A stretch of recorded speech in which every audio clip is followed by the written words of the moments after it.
جرال له د احتجاج چې موږ ورته دا شرکت وکړ نه بنیادي تور باندې موږ د عمران خان چې کومه گرفتاری شوې ده دغه خلاف وروتلي یو خپل احتجاج مقتدر حلقو ته د حکومت ته ورلوټ کوو چې کوم زیاتوالی عمران خان سره بالکل موږ ته قبول ده یو نیم کال مو چاڼ پسې وکړو او تاسې صرف یوه ګړۍ روکړله هغه ګړۍ چې هغه قانوني په طریقې باندې دا اخیستې ده او بیا یې جیب ته نه ده اچولې خلکو ته یې روډونه په جوړ کړي دي د دې سخت مذمت کوو چې په کوم انداز باندې تاسې دا یې ګرفتار کړ او مطالبه کوو دې حکومت نه چې زر تر زره دې رها کړي هغه غټ غټ غله چې یو نیم کال ورباندې کښېنولي ولل چې د ګردای ملک یې دونه سو ته ګډ شه او په بادشاهي تختور ته کښېناستله عمران خان یې جیل ته واچاو دا حرکتونه 75 سال تر موږ سره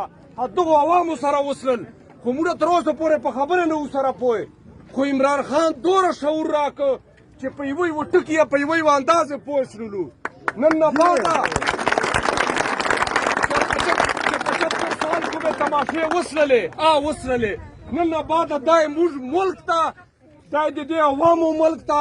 د عوامو مرضي به پکې چلېږي چې عوامو خوښه وي هغه سړی به په اقتدار چلېږي چې کله عوامو څوک نه وي خوښ هغه به له اقتدار لاندې کوزېږي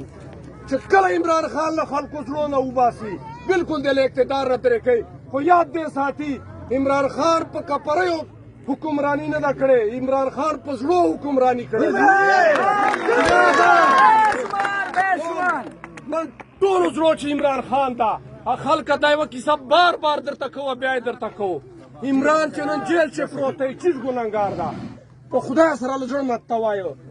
تا ما ګنهګار ده چې د تا ما حق کیسه کوي ځکه جیل چې پروت ده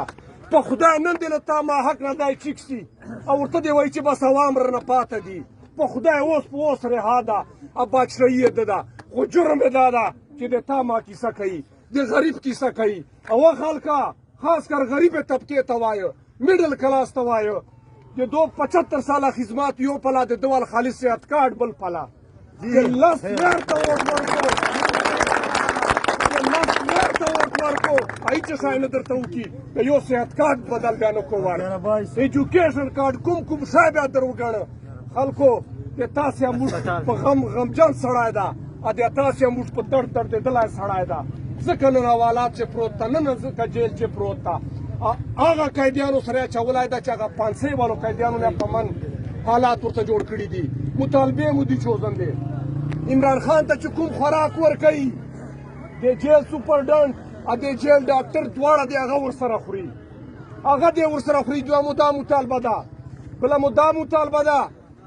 چې کوم عمران خان خلاف د مقدمه وچلېدله سر نه دی وچلېږي چې چا چچ کړي دي توشاخانه نه ټول هر څه شی دې روباسي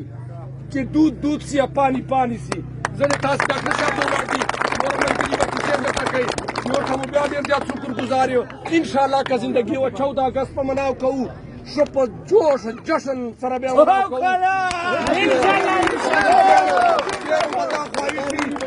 ډېرو به دا خواهش وي چې دا خلک د ملک نه خفه سي یا مرور سي خو نه دا یې موږ ملک ته موږ د دې ذمهواران یو موږ د دې رکوالی یو ډېر بیا نه خرابوي خو موږ بیا سموو 14 اګست د موږ ازادۍ ورځ ده دا اغیار دا خندني دا غله ورته ګوري پاکستان جنډه یې ولاسي پی ټي آی جنډه بل لاسي انشاءالله لکه چې بیا مراو کوو